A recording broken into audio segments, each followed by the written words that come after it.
Hey guys, so I'm gonna talk to you a little bit about your Paine argument and some of the problems that I saw across the board. I thought I'd make a quick video and it'd be easier this way, so that way I don't have to spend time in class, and then you guys can work on your corrections this weekend. Notice the little hearts, don't you love them? They're so cute. Okay, so let's talk about, if you look at the prompt first. So we already looked at Paine and looked at the argument itself the other day in class when we were looking at the the different aspects of what Paine said, and we talked about how we kind of oversimplified what he was speaking about. But if you look specifically in the prompt, it says, write an essay that examines the extent to which Paine's characterization of America holds true today. So I've talked about in class with argument that we do not want to qualify, but this prompt in itself lends itself to qualify. So the extent to which means, how much of it is true. So naturally, I think many of you tried to qualify and said it kind of holds true, or it doesn't. Sometimes it holds true, or in certain aspects it holds true, which is fine. Which for me, in my mind, in your thesis would mean that if you're going to say that, your body paragraphs are going to be set up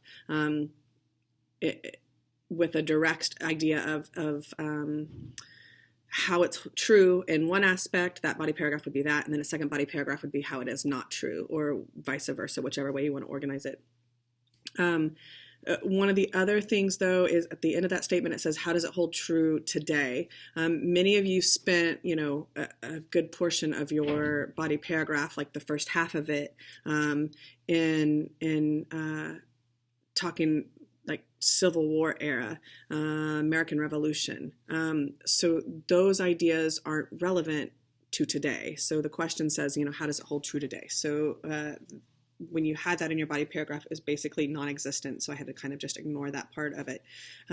Now, some of you guys did mention just a little bit, Washington's farewell address about political parties, and kind of talking about the idea of political parties and Washington's farewell address. It just kind of comes to mind.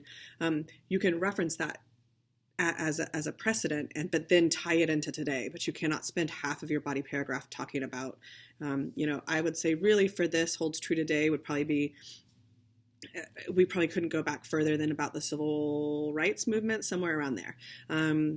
So just be careful with that. Let's see, what else did I have?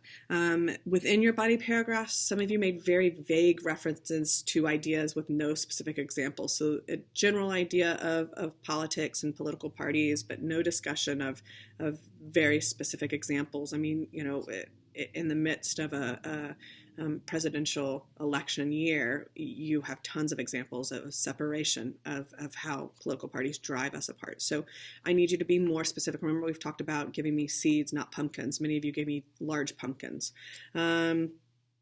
Sometimes you guys are trying too hard to make evidence fit into these sections. I saw some people try to tie in David and Goliath, and I think that was a tad of a reach in some places. So be wary of that. Many of you guys took a position in your thesis statement, but then in your body paragraphs didn't really reference anything about Paine. So for this one, I really think, especially with the body paragraph and all the different aspects that Paine discussed or gave us the ability to talk about, those should have been the driving forces of your assertion. So you should have used Paine's argument to help drive your assertions, and then find evidence in there to support it. I think that's about it. Overall, we need to be stronger. So and it will come. We'll just do more writings, so it'll be okay. We'll move into a little bit more confidence in argument soon. So here's what I need you to do. I am posting the samples from College Board, so I need you to do the first two samples. So that'll be a high and a medium, and I think off the top of my head, I think it was either an 8 or a 9 and a 5. So you guys need to look at those samples, analyze those samples with the chart that I have posted, and then I need for you, if you want to do a rewrite, you need to give me a thesis. And why don't you give me an assertion and a chunk and an assertion and a chunk? So basically a rewrite of your paper. And if you can type that, that would make it faster. Look online. I will post when those grading sessions will be available. It'll be sometime next week. Other than that, that is your homework for the weekend. I've been really proud of you guys with the book talks. Y'all are just continue to amaze me, and I know this is not an easy course, so I am very impressed with the work that you guys are doing. As always, if you guys need anything from me, just let me know. Thanks.